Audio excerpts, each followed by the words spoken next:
نحمده ونصلي على رسوله الكريم اما بعد فاعوذ بالله من الشيطان الرجيم بسم الله الرحمن الرحيم رب اشرح لي صدري ويسر لي امري واحلل عقدة من لساني يفقهوا قولي۔ نماز کے بعد مسنون اذکار۔ حضرت ابن عباس رضی اللہ عنہ روایت کرتے ہیں کہ میں رسول اللہ صلی اللہ علیہ وسلم کی نماز کا تمام ہونا تکبیر اللہ اکبر کی آواز سے پہچان لیتا تھا۔ یہ نماز پوری ہو گئی کہاں سے پتہ چلتی تھی؟ یہ کون سی اللہ اکبر؟ سلام پھیرنے کے بعد بلند آواز سے آپ پھر تکبیر پڑھا کرتے تھے۔ یعنی نبی صلی اللہ علیہ وسلم فرض نماز کا سلام پھیر کر اونچی آواز سے اللہ اکبر کہتے تھے۔ اس سے ثابت ہوا کہ امام اور مقتدیوں کو نماز سے فارغ ہوتے ہی ایک بار بلند آواز سے اللہ اکبر کہنا چاہیے۔ اس لیے اگر ایک کلاس کے ختم ہونے کے بعد کبھی تکبیریں لگا دی جائیں تو اس کو بدعت نہ شمار کیا کریں۔ حضرت ثوبان رضی اللہ عنہ روایت کرتے ہیں کہ نبی کریم صلی اللہ علیہ وسلم جب اپنی نماز ختم کرتے تو 3 بار فرماتے استغفر اللہ استغفر اللہ استغفر اللہ۔ کیوں؟ ابھی تو نماز پڑھ لی۔ نماز میں بھی کوئی کمی بیشی ہو سکتی ہے، یا پھر یہ کہ نماز کے بعد دعا قبول ہوتی ہے، اور دعاؤں میں بہترین دعا استغفار ہے۔ پھر یہ پڑھتے اللہم انت السلام ومنک السلام تبارکت یا ذا الجلال والاکرام۔ یا الہی تو السلام ہے، تیری ہی طرف سے سلامتی ہے، اے ذو الجلال والاکرام تو بڑا ہی بابرکت ہے۔ دعائے رسول صلی اللہ علیہ وسلم میں اضافہ۔ جس طرح دعائے اذان میں لوگوں نے اضافہ کر رکھا ہے، اسی طرح اس دعا میں بھی لوگوں نے زیادتی کی ہوئی ہے۔ وہ زیادتی ملاحظہ ہو اللہم انت السلام ومنک السلام۔ رسول اللہ صلی اللہ علیہ وسلم کے الفاظ ہیں، آگے وَإِلَيْكَ يَرْجِعُ السَّلَامُ حَيِّنَا رَبَّنَا بِالسَّلَامِ وَادْخِلْنَا دَارَ السَّلَامِ کا اضافہ کر رکھا ہے۔ کس قدر افسوس کا مقام ہے کہ شروع اور اخیر میں رسول اللہ صلی اللہ علیہ وسلم کے الفاظ اور درمیان میں خود اپنی طرف سے دعائیہ جملے بڑھا کر حدیث رسول میں زیادتی کی ہوئی ہے۔ کیا آپ یہ جملے بھول گئے تھے یا دعا ناقص چھوڑ گئے تھے؟ جس کی تکمیل امتیوں نے کی، یہ وہ ان سے آگے بڑھ گئے نیکی میں۔ اگر کوئی کہے کہ ان بڑھائے ہوئے جملوں میں خرابی کیا ہے، اکثر لوگ یہی کہتے ہیں نا کہ ان میں کوئی ایسی بات تو نہیں لکھی ہوئی، ان کا ترجمہ بہت اچھا ہے، آخر دعا ہی ہے نا اور اللہ ہی کے آگے ہے۔ گزارش ہے کہ انسان اپنی مادری یا عربی زبان وغیرہ میں جو دعا چاہے اپنے مالک سے کرے، یعنی الگ سے آپ جتنی مرضی دعائیں کریں، کوئی روک نہیں، جو جملے چاہیں دعا میں استعمال کریں، کوئی حرج نہیں، مگر حدیث رسول صلی اللہ علیہ وسلم میں اپنی طرف سے الفاظ یا جملے زیادہ کرنا ناجائز ہے۔ یہ فرق ہے، ٹھیک ہے؟ یعنی دعا مانگنے میں کوئی حرج نہیں، آپ ایک دفعہ یہ دعا پوری کر لیں، اس کے بعد آپ 20 جملے اس طرح کے پڑھیں، بیٹھ کے اپنی طرف سے پڑھ سکتے ہیں، مانگ سکتے ہیں دعائیں، لیکن جو آپ کے الفاظ ہیں اس کے ساتھ مت سابقے اللہ کے جوڑیں، اس کو اتنا ہی رہنے دیں تاکہ جو لوگ اتنا پڑھنا چاہیں وہ اتنا پڑھ سکے۔ آپ کی ایجاد کردہ دعا ان کے اوپر ایک بوجھ نہ بنے، کیونکہ اس سے کیا نقصان ہوتا ہے؟ ایسا کرنے سے دین کی اصل صورت قائم نہیں رہتی، یعنی اوریجنل چیز کا پتہ نہیں چلتا، اصل گم ہو جاتی ہے ادھر ادھر کی چیزوں میں۔ حضرت معاذ بن جبل رضی اللہ عنہ کہتے ہیں کہ رسول اللہ صلی اللہ علیہ وسلم نے میرا ہاتھ پکڑ کر فرمایا، اے معاذ، اللہ کی قسم میں تجھ سے محبت کرتا ہوں۔ یہ کتنی بڑی سعادت ہوگی حضرت معاذ کے لیے کہ ان کو آپ صلی اللہ علیہ وسلم نے قسم کھا کر محبت کا اظہار کیا۔ میں نے کہا میں بھی آپ سے محبت رکھتا ہوں۔ پھر آپ نے فرمایا کہ ہر فرض نماز کے بعد یہ دعا پڑھنا نہ چھوڑنا۔ یہ ہے اللہ کی خاطر محبت کا نتیجہ۔ ہم آدھا کام تو کر لیتے ہیں اور اس کے بعد لوگوں کی غیبت گلے شکوے سنانے شروع کر دیتے ہیں محبت کا اظہار کر کے۔ یہ کس قسم کی محبت ہوتی ہے کہ جس میں آپ صرف لوگوں کی برائیاں ہی بیان کرتے رہیں، خود بھی گناہگار ہوں اور دوسروں کو بھی گناہگار کریں؟ تو اللہ کے رسول صلی اللہ علیہ وسلم نے جب حضرت معاذ سے محبت کا اظہار کیا اور جواباً معاذ نے بھی کیا، تو آؤٹ کم کیا تھا اس محبت کا؟ کہ پھر یہ دعا نہ بھولنا ہر نماز کے بعد۔ محبت تو اس کام کے لیے کہ نیکی اور خیر اور بھلائی کے کاموں میں ایک دوسرے کو آگے بڑھایا جائے، اور وہ دعا کیا ہے؟ رب اعنی علی ذکرک و شکرک و حسن عبادتک، اے میرے رب ذکر کرنے، شکر کرنے اور اچھی عبادت کرنے میں میری مدد کر۔ کتنی خوبصورت دعا ہے، کیونکہ ہم سب چاہتے ہیں ذکر کریں، اللہ کے شکر گزار بندے بنیں، اچھی عبادت کریں، یعنی ہم میں سے ہر ایک کی حرص ہے، اور میرے خیال ہے جتنی جتنی سنت کے مطابق نماز پڑھنے کی توفیق ہو رہی ہے اتنی ہی اور تڑپ بڑھتی ہے نا، یہ بڑھتی جا رہی ہوگی کہ اللہ ابھی نہیں تسلی، ابھی اور اچھی نماز چاہیے، اور اچھی چاہیے، اور اچھی چاہیے۔ خاص طور پہ وہ جو 5 مرتبے آپ نے نمازیوں کے پڑھے ہوں گے، اس کے بعد اپنا آپ کھل کے سامنے آ گیا نا کہ ہم کہاں کھڑے ہیں، ہم کتنے مطمئن ہیں کچھ نہ کر کے بھی۔ تو ظاہر ہے کہ ہم بندے تو کمزور ہیں، کوشش کے باوجود بھی کامیاب نہیں ہو پاتے، ایسے میں پھر مدد کون کرے گا، ہاتھ کون پکڑے گا؟ اللہ رب العزت ہی کی مدد ضروری ہے۔ تو آپ نے حضرت معاذ سے تاکیداً فرمایا تھا کہ یہ دعا پڑھنا نہ چھوڑنا، بھولنا مت۔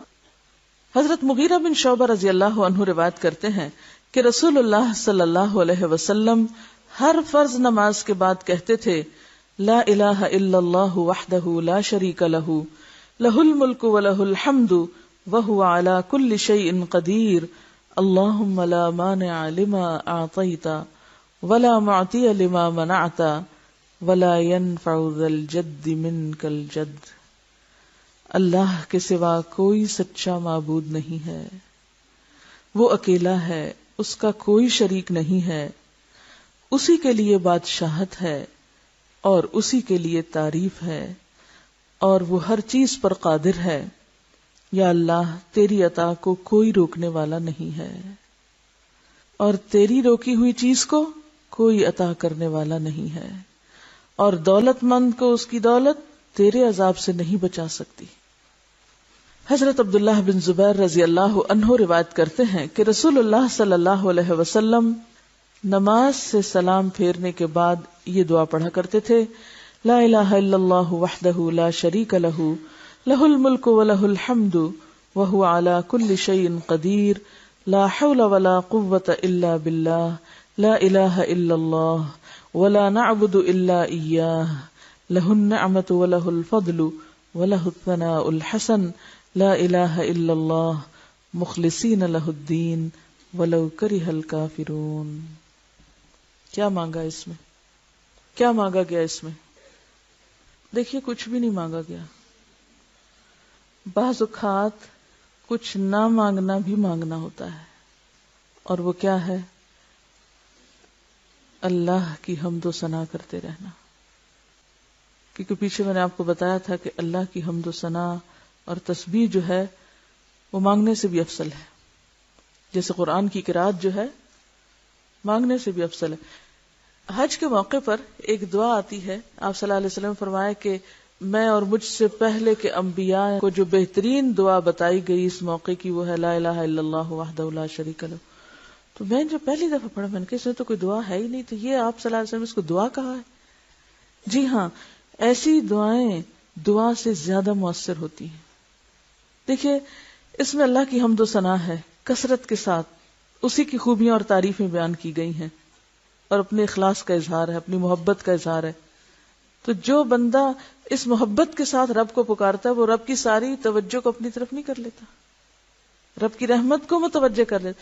اور جب رب کی رحمت ہو جائے اور رب ہماری طرف متوجہ ہو جائے تو پھر وہ ہمیں کتنا دے سکتا ہے؟ یہ کتنا دیتا ہے؟ ہمارے مانگنے سے بھی زیادہ، جو ہمیں بھی نہیں پتا کہ ہمیں مانگنا چاہیے۔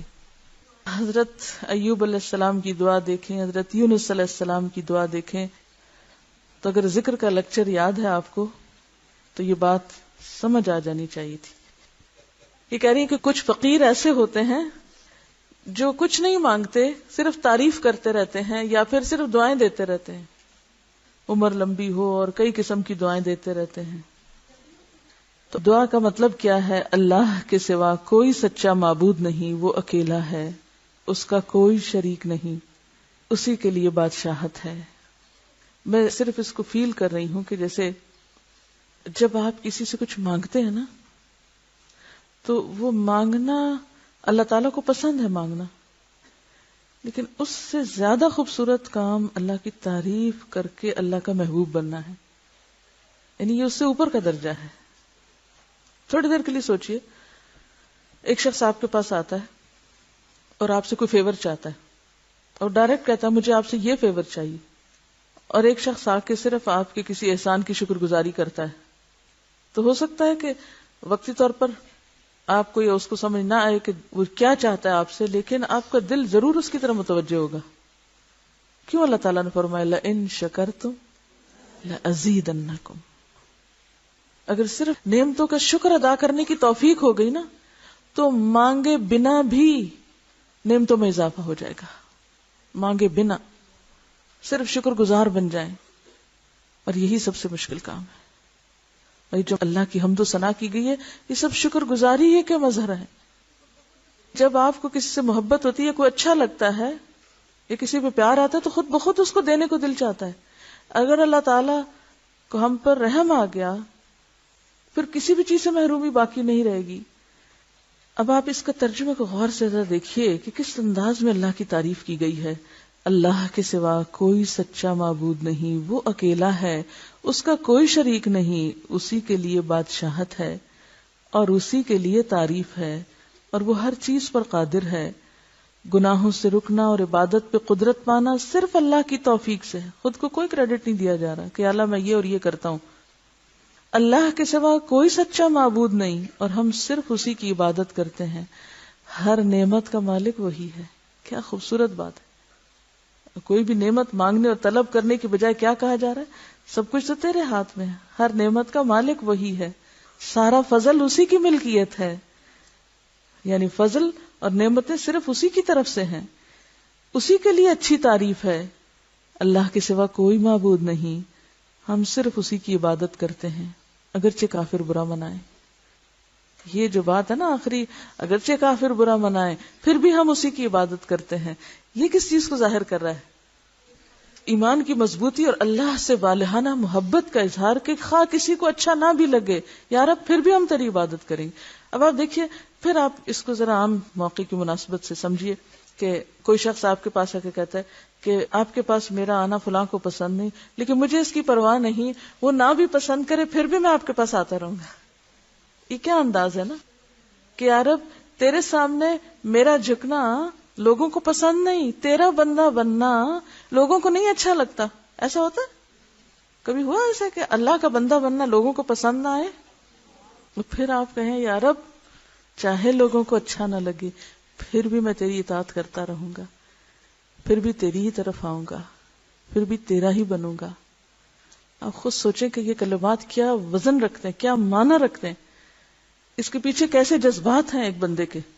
لیکن چونکہ ہم سوچ سمجھ کے نہیں پڑھتے، ایسے ہی پڑھ جاتے ہیں.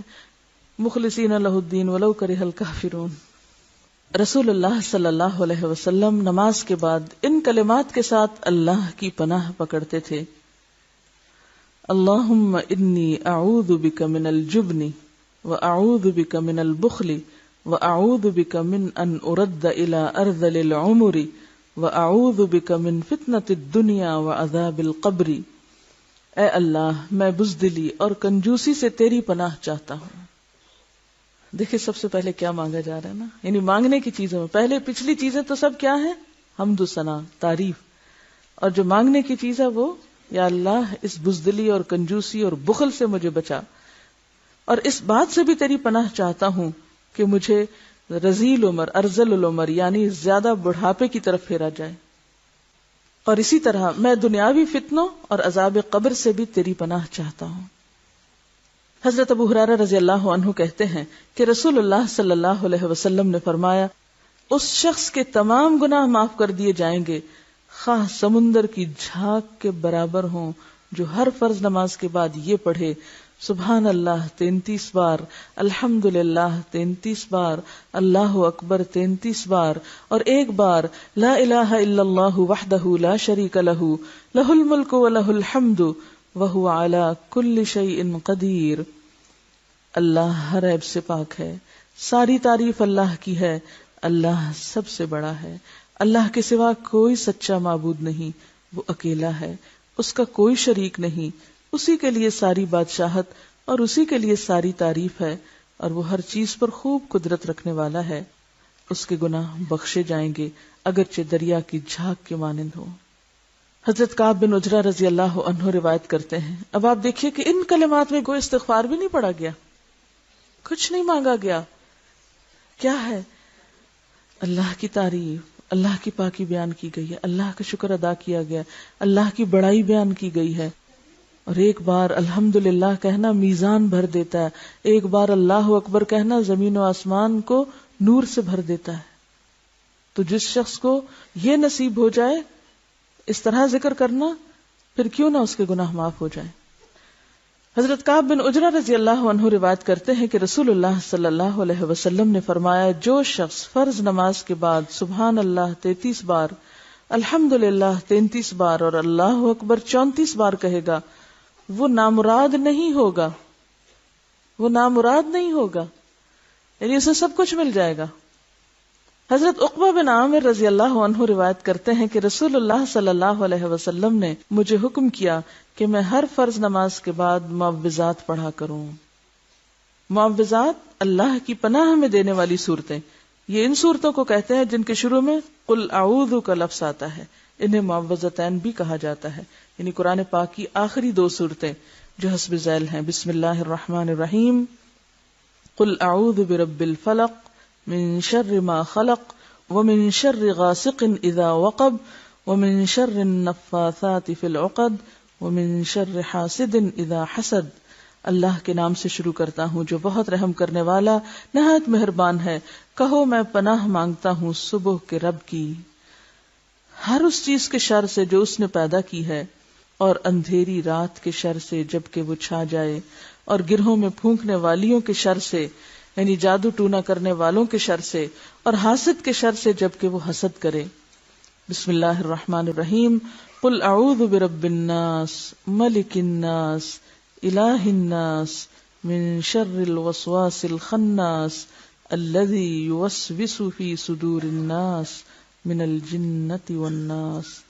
اللہ کے نام سے شروع کرتا ہوں جو بہت رحم کرنے والا نہایت مہربان ہے.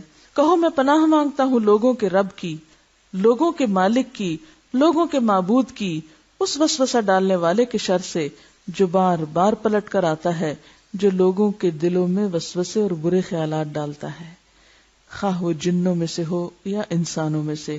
حضرت ابو امامہ رضی اللہ عنہ روایت کرتے ہیں کہ میں نے رسول اللہ صلی اللہ علیہ وسلم کو فرماتے ہوئے سنا، جو شخص ہر نماز کے بعد آیت الکرسی پڑھے تو اس کو بہشت میں داخل ہونے سے سوائے موت کے کوئی چیز نہیں روکتی.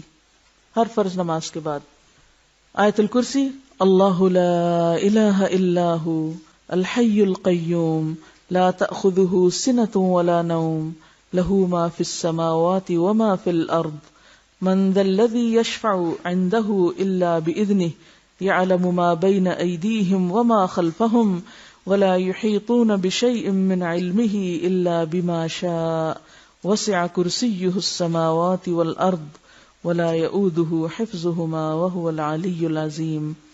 اللہ کے سوا کوئی سچا معبود نہیں، وہ زندہ ہے، ہمیشہ قائم رہنے والا ہے، وہ اونگتا ہے نہ سوتا ہے، اسی کا ہے جو کچھ آسمانوں اور زمین میں ہے، اس کی اجازت کے بغیر کون اس کے پاس کسی کی سفارش کر سکتا ہے. وہ جانتا ہے جو کچھ ان سے پہلے گزرا اور جو کچھ ان کے بعد ہوگا، اور لوگ اس کے علم میں سے کسی چیز کا احاطہ نہیں کر سکتے، یعنی معلوم نہیں کر سکتے، مگر جتنا وہ چاہتا ہے اتنا علم جسے چاہتا ہے دے دیتا ہے. اس کی کرسی نے آسمانوں اور زمین کو گھیر رکھا ہے، اور ان دونوں کی حفاظت اس کو تھکاتی نہیں. وہ بلند و بالا بڑی عظمتوں والا ہے. رسول اللہ صلی اللہ علیہ وسلم نے فرمایا، جو شخص رات کو سوتے وقت آیت الکرسی پڑھ لیتا ہے تو اللہ کی طرف سے اس کے لیے محافظ مقرر کر دیا جاتا ہے، اور طلوع فجر تک شیطان اس کے قریب نہیں آتا. اللہم اصلح لی دینی الذی جعلتہ لی عصمتا واصلح لی دنیای التي جعلت فیہا معاشی. اللہم انی اعوذ برضاک من سخطک واعوذ بعفوک من نقمتک واعوذ بک منک لا مانع لما اعطیت ولا معطی لما منعت ولا راد لما قضیت ولا ينفع ذا الجد منک الجد. اے اللہ میرے لیے میرا وہ دین سنوار دے جس کو تو نے میری حفاظت کا ذریعہ بنایا ہے، اور میری دنیا بھی سنوار دے جس میں تو نے میری روزی پیدا کی ہے.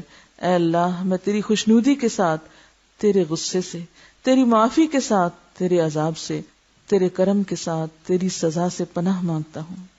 جو چیز تو عطا کرے اسے کوئی روکنے والا نہیں ہے، اور جو چیز تو روکے اسے کوئی عطا کرنے والا نہیں، تیرے فیصلے کا کوئی ٹالنے والا نہیں، اور کسی دولت مند کو اس کی دولت تیرے عذاب سے نہیں بچا سکتی۔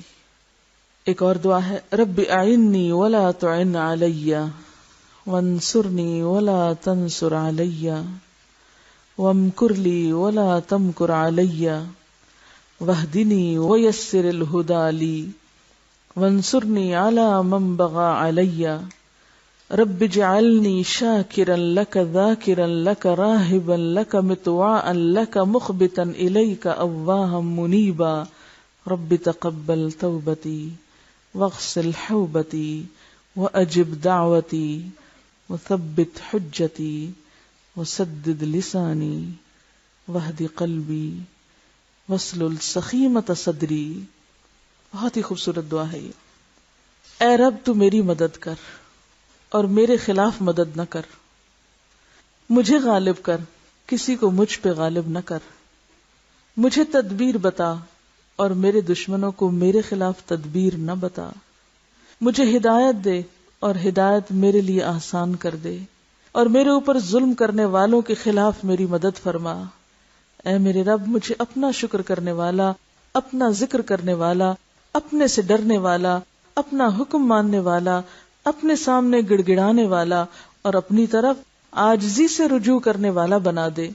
اے میرے رب میری توبہ قبول فرما، میرے گناہ دھو ڈال، میری دعا قبول کر لے، میری دلیل ثابت رکھ، میری زبان سیدھی کر، میرے دل کو ہدایت سے نواز اور میرے سینے سے کینہ نکال دے، یعنی بندوں کا حسد اور بغض اور نفرت، کیونکہ وہ بندوں سے زیادہ تو خود مجھے کو تکلیف دیتا ہے نا۔ کینہ جس کے اندر ہو، بغض جس کے اندر ہو، نفرتیں جس کے اندر ہو، حسد جس کے اندر ہو، وہ اسی کے لیے عذاب ہے، وہ گندگی اٹھائے پھر رہا ہے۔ تو جس کے پاس گندگی ہو، اسمیل کس کو آئے گی اس کی؟ اٹھانے والے کو تو سب سے پہلے آئے گی نا۔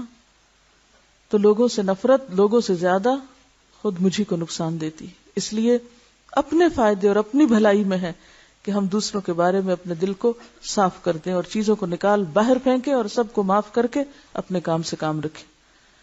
فرض نماز کے بعد اجتماعی دعا، یعنی سارے لوگ مل کے اکٹھی جو دعا کرتے ہیں عام طور پر، اس کی کیا حیثیت یا حقیقت ہے؟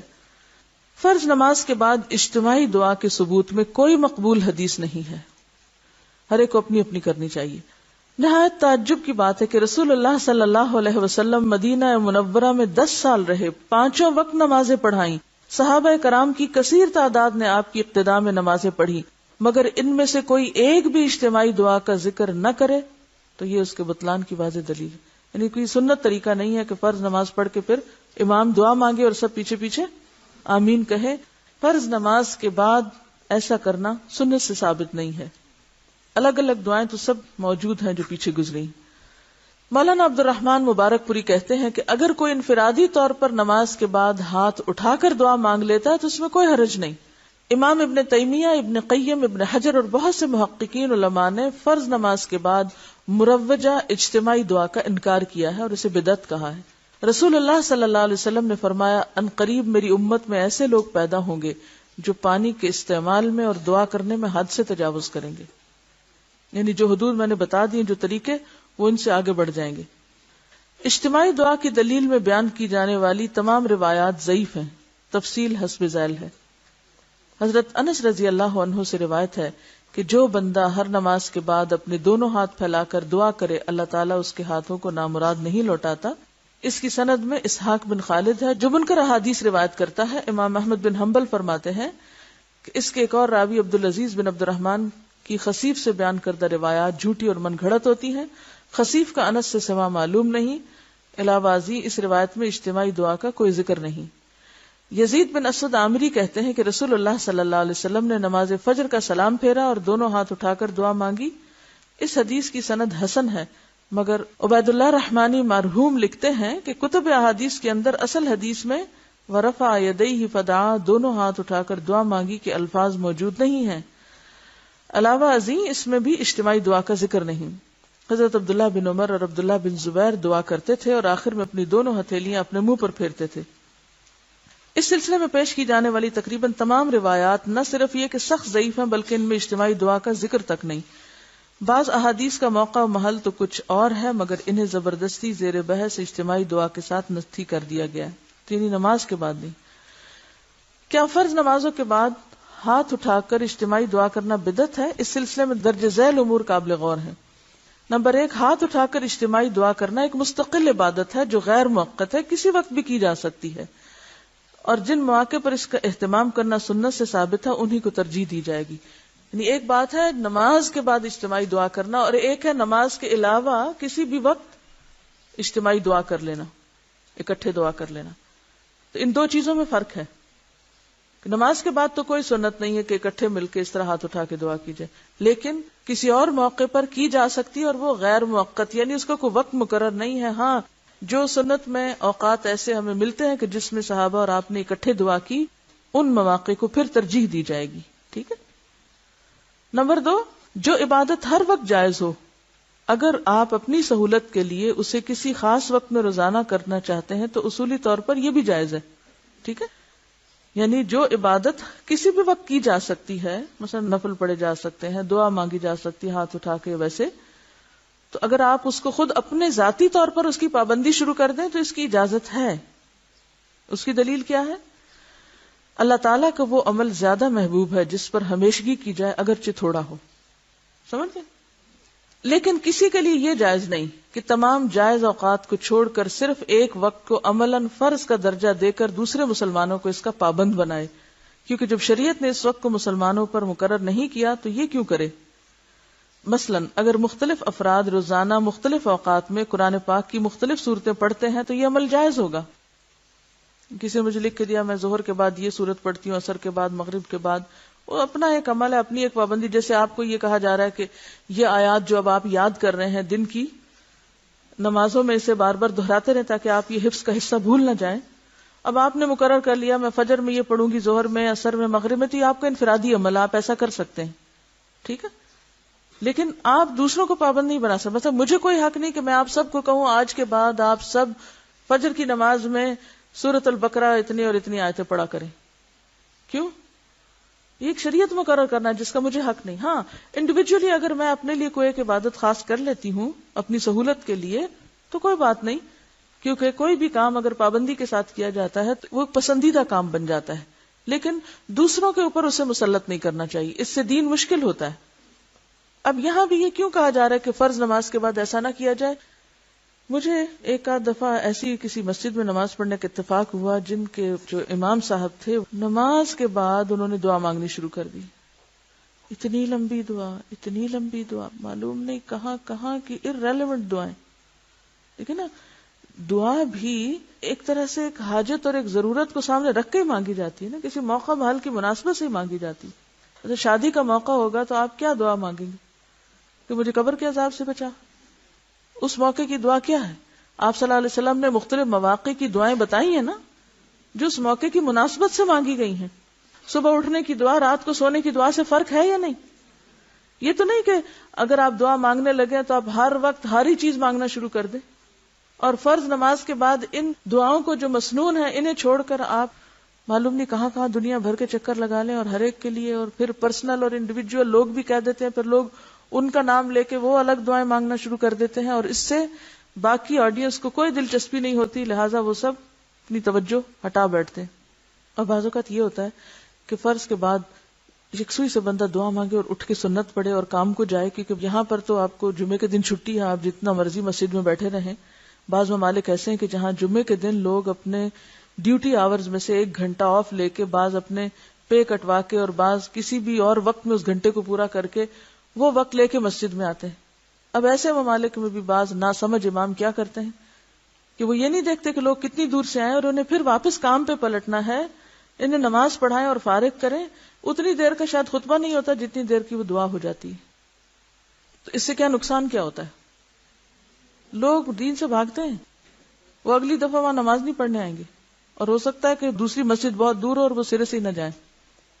مثلاً اگر مختلف افراد روزانہ مختلف اوقات میں قرآن پاک کی مختلف صورتیں پڑھتے ہیں تو یہ عمل جائز ہوگا، لیکن اگر کوئی مولوی صاحب یہ دعوت دینی شروع کر دے کہ تمام اہل اسلام روزانہ فجر کی نماز کے بعد 20 مرتبہ سورۃ القمر پڑھا کریں، اس کا یہ اور یہ ثواب ہے، پھر اس کے حلقے اثر میں آنے والے تمام مسلمان واقعتاً سختی کے ساتھ اس کی پابندی شروع کر دیں، تو ان کا یہ عمل محتاج دلیل بن جائے گا، دلیل لانی پڑے گی انہیں اس کے لیے۔ اگر شرعی دلیل میں اس کی صراحت آ جائے تو سنت ہوگا، ورنہ بدعت ہوگا۔ جو عبادت ہر وقت جائز ہے، اگر اسے آپ کسی خاص موقع پہ کرنا چاہتے ہیں تو احتیاطاً یہ معلوم کر لیں کہ کہیں اس موقع کے لیے شریعت نے کوئی فرض تو مقرر نہیں کیا، کیونکہ اگر اس موقع کے لیے شریعت نے کوئی فرض عائد کیا ہے تو پھر فرض ترک کر کے جائز کام میں لگے رہنا قطعاً جائز نہیں۔ مثلا نماز با جماعت کھڑی ہو اور جس نے یہی نماز جماعت کے ساتھ پہلے نہیں پڑھی، اس کے لیے جائز نہیں کہ وہ جماعت میں شامل ہونے کی بجائے سنتیں یا نوافل پڑھتا رہے۔ فرض کے وقت میں فرض پڑھے جائیں گے، کوئی درود، وظیفہ، دعا یا تلاوت کرتا رہے، کیونکہ ان جائز نیکیوں کو مؤخر کرنے کی گنجائش موجود ہے، کیونکہ موقع کے فرض کو بلا وجہ مؤخر کرنے کی قطعاً کوئی گنجائش نہیں۔ کیونکہ بعض اوقات لوگ یہ وظیفہ بتاتے ہیں نا کہ فجر کی سنتوں اور فرض کے بیچ میں کیا پڑھو، 41 بار سورۃ فاتحہ۔ دیکھیں سب کو پتا ہے، اسی لیے سب نے جواب دیا ہے۔